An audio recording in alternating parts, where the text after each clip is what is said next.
Hi everybody, welcome to another one of my YouTube videos where I use exposure and fall prevention and thought recording to kind of treat my choking phobia. So today what we're going to be eating is leftover of yesterday. So afterwards I'll then talk about the thoughts I want to get into. So the first thing I want to talk about, well, obviously, is my anxiety level. My anxiety level of choking, quite low.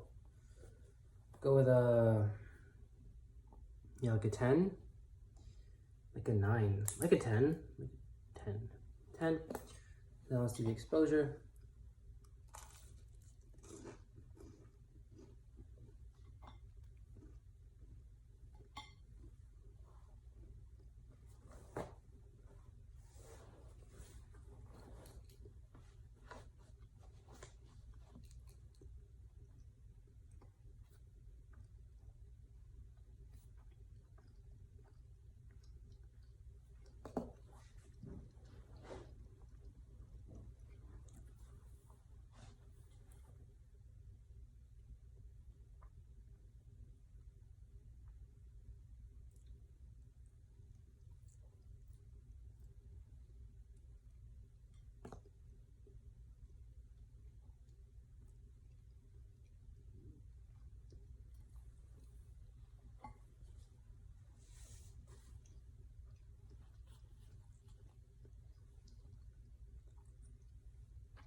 Okay guys, I'm going to have to end it here. Two reasons. Basically, one, I gotta go to work in 20 minutes, and two, I think I've eaten enough of it. I'm gonna have one more bite. Honestly, don't even think I want to. I'm gonna have one more bite to be as mindful as I can to try to get the level of choking anxiety to calibrate how much it went down. Then we'll deal with my thoughts, and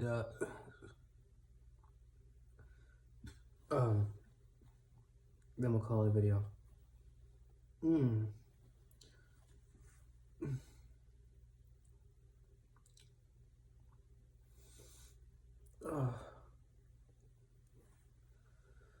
حول قوة إلا بالله العظيم.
It remains unchanged.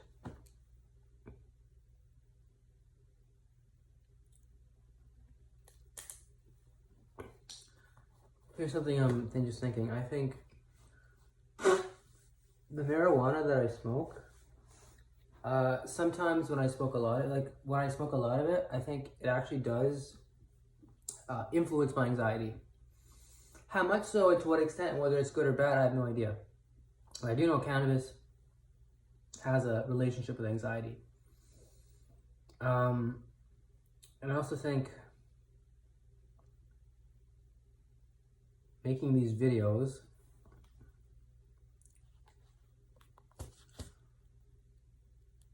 I was gonna say. No, I know. I was gonna say making these videos. I don't know. Oh, making these videos. No. Making these videos. What was I talking about before?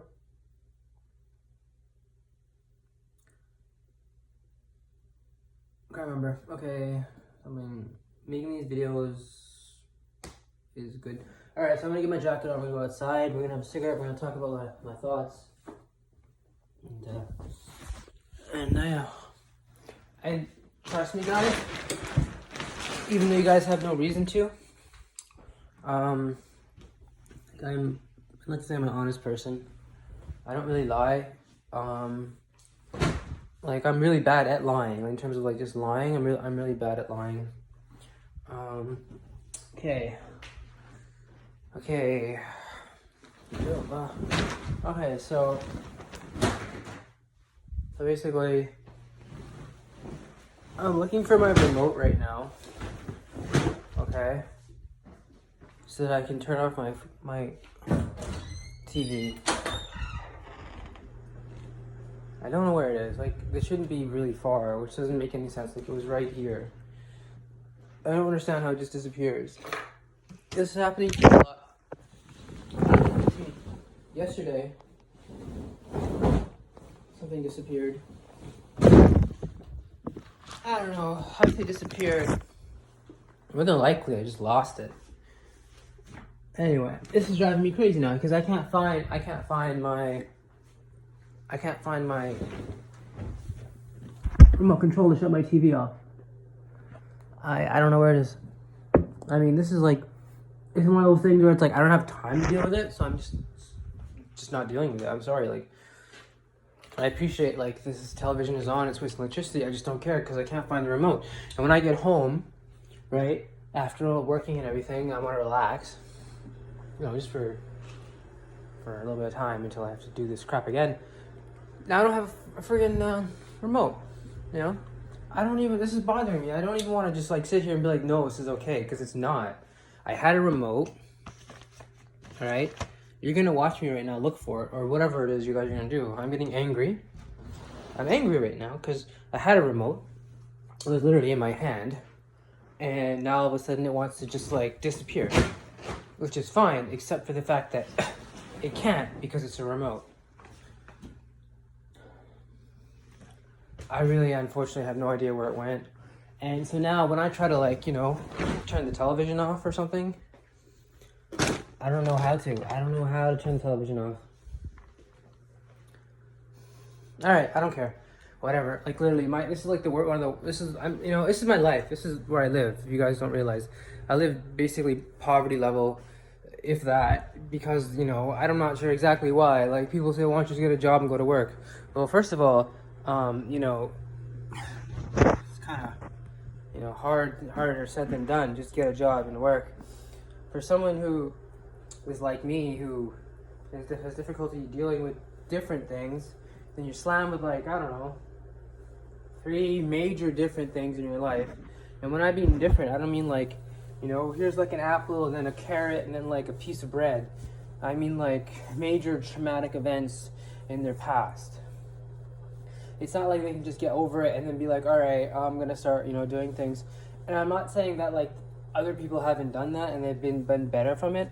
I'm just venting right now because I have 10 minutes and I haven't even, like, gotten ready for work. And I can't find my freaking remote. And it pisses me off because it's one of those things, it's like, it bothers you, but it doesn't bother you. Like, right now, it's not bothering me. This is me not being bothered by the remote. Maybe I should show you guys me being bothered by the remote. But yeah, this is not me being bothered by the remote. Because I know I have to go to work, but then the thing is, when I get back home, like, I mean, while I'm working, it's gonna bother me. While I'm working, I'm gonna be thinking, where could it be? Not so much where could it be. As much as I'll be thinking, I might be thinking, but I'll be more thinking like, you know, this is so annoying because as soon as I come home, there's another problem I have to deal with. It's not like, you know, already there. I have to deal with this problem that, you know, unfortunately I couldn't attend to before I left, and now is problem here. I just don't know, you know. Unfortunately, I don't have a lot of time to clean, and it's unfortunate. Like, I need to vacuum my downstairs. You know, like, I'm not those people that are like 30-something in a relationship with, you know, their significant other, and they're like trying really, really hard to like be successful, and to a certain extent, I would say be cool. And let's face it, to a certain extent, be fake. I mean be fake, I don't mean any offense with that, but I mean, like, to a certain extent, people have to dress up what they say and who they are to be taken seriously, like in the marketplace, like outside, except your family and like I guess religious people who like your religious group. Most people outside will judge you, I mean, like, based on what you look like, right? They'll judge you based on how you talk, how you look, how you know, like, conduct yourself in public. So, and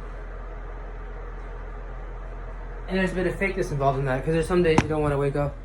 There's some days you don't want to do some certain things. There's some days where you just don't care about, you know, just getting all dolled up, you know, or whatever. I'm not sure what I'm saying. I'm ranting because I lost my remote control. You know what? You learn at the end of the day.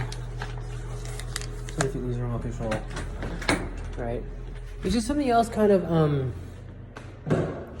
you know, happened today that was unexpected. We can talk about that. Let me just get in my car so I can have some privacy. There's people staring at me. No one's staring at me. Let's go. They could.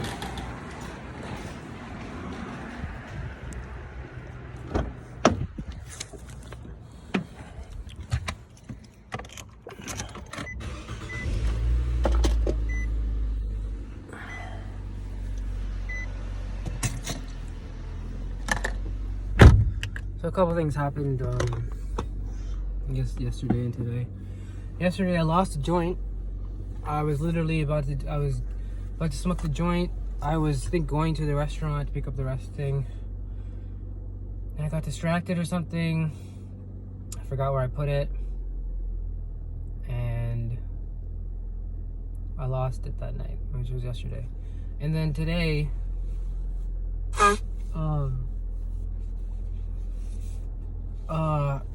I forgot that I set up like it's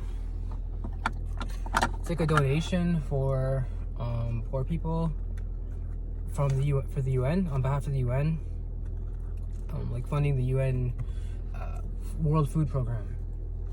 And you know, I do that anyway, and I it's like they're really like good with it in terms of like I said I'll pay $20 a month every month, and then I want to increase it to another 30 every month, bring it up to 50 every month. And I used to be able to do that when I was working, and then when I don't have money in my account and the day that rolls over and I owe them the money, they don't take it out if I don't have the money, right? So if I owe them like $30 and I had, you know, $28, they're not going to take out, you know, $30 and give me an NSF fee, which is really cool. But then they would try it the next month, right? So I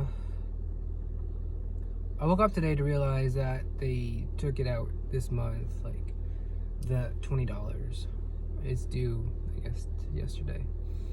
And I'm not complaining, like poor people need it more than I do. I have OCPD, which makes it so that when things like this happen, they bother me more than perhaps someone who is okay with change would be bothered.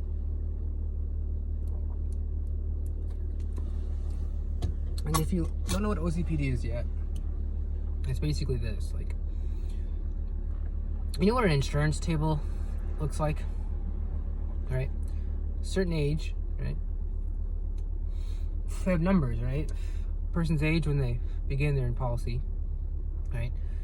Whether they're male or a female. Do they smoke? Do they have any previous health conditions, right? All these different things are checked in these different columns, right? And then term of the life insurance, and then, like, for example, how much would be the payout based on the premium, right? Based on a scale, right? So for example, if you're a 89-year-old male who smokes and has a history of heart disease, and wants to get a life insurance policy, it's going to be like, they probably won't even offer it to you. It'd like be not applicable, right? Or like a line, versus like a 25-year-old healthy male non-smoker with no previous medical history and probably get a life insurance policy for like, I don't know, 20, 30, 50, $80. The thing is, they'd be paying that for the rest of their life. And then how life insurance works is, for people who don't know, when that person dies, their dependents get the money. Okay, it's really depressing. It's too depressing the more you talk about these things. The point is, that's what OCPD is. Someone who like kind of works as someone working with actuary tables. Because it requires like detail work, like fine detail work. Like you go over the same thing over and over again, and then you notice like the small pattern. Like I noticed that. Like I noticed like when I'm going over information, sometimes I would notice that like I would see a pattern, and I would think maybe I'm the only person that sees it. But I'm pretty sure other people that have OCPD also see it. Or maybe they don't, but I think they do. Sure, other people see it. All right, so let's recap. My for my October 18th. So my anxiety level before was 10, and it remained unchanged at 10. I didn't feel like it increased or it decreased. I can't really, it's good. I'm grateful for that, because I'd rather have it plateauing at 10 than plateauing at 80. I think that's just comes from working hard and actually doing the job every day of making the journals, making the videos, and writing down your thoughts and doing the exposures and not responding. There may be times where we respond. Sure, there's definitely times where I can see myself responding. For example, I think 2 days ago, you guys saw me, I was drinking some Coke, and it kind of like, I spitted it out onto Kleenex. And I think a couple days before that, I think I wasn't on camera, but I was drinking some Coke, and I also spit it out in the car. So there are times where I do things to make my anxiety feel better. For the most part, though, I don't, because I know it's just not healthy. Okay, so thoughts. Fixing this on, fix it. Nothing like hot on cold day. It was like I was eating the toast and it was really warm. And it was really cold out. It was very cold in my basement. And I was thinking, there's nothing better than like a warm, something in your mouth on a cold day, you know? Next thought is stay with it. And then next thought is near-death experience. I haven't had a near-death experience. It's just something I've written down. I don't think I want to share with anything about that yet. Next thought is the Evan Starr Lord of the Rings song. Next thought is my calm place. And I actually wrote a diagram of my calm place. It's good to have a calm place. My psychologist talked to me about this, especially for people who have like deep traumas in terms of like traumatic things in the past, physical, sexual, maybe even drug abuse. What it helps you do is your mind can like anchor there, right? And then you feel safe there. If you can actually have a vivid enough imagination to, call it back when you're anxious, or call it back when you need a moment to kind of just, remember the happy places or the happy times in your life. And once you can kind of like focus it and sharpen it and remember the details more and more, it gets better. Like I have one, I don't want to share it. I just think it's too personal. I don't want to share my happy place with people. Next, piece of toast will choke me, my old friend, because it is dry. Next thought is, it is not pseudoscience, I'm not sure exactly. Oh yeah, something about, while I was writing this down, the piece of toast that I was picking up actually did feel like chokeable, which meant, in my opinion, like dry, and it was a day old. I thought maybe I warmed it up too much, and if I eat it, it might, it was like the nub of the toast, right? Like the end piece, like the crust. So I don't know if, like, obviously, like, it was just weird how I was writing down this thought I'm having, and then I'm about to eat this piece of toast. Like, I guess it's actually not that weird. But I wrote down, it's not pseudoscience. Maybe there's a connection somewhere, like the world or something. Next thing, funny scene from The West Wing, Marion Corswell Hayes. Next, I gotta get to work, guys. Next scene, see, my brain doesn't work with other people. Just explain that to every person you meet. That's my internal dialogue. I have more, but I have to end the video here quickly because I haven't even like gotten ready. I don't even know what I'm gonna do for the rest of the day. I'm gonna end the video here. I know it's short, but you guys saw the exposure, it went down. It's my journal. You guys can stay with it and keep doing it. You can see I went from 80s to 10s. If you just remember, your mind is a muscle, you need to work, and sometimes when it's sick, it needs rest. Okay, so I'm gonna end it there. We're gonna stay with it.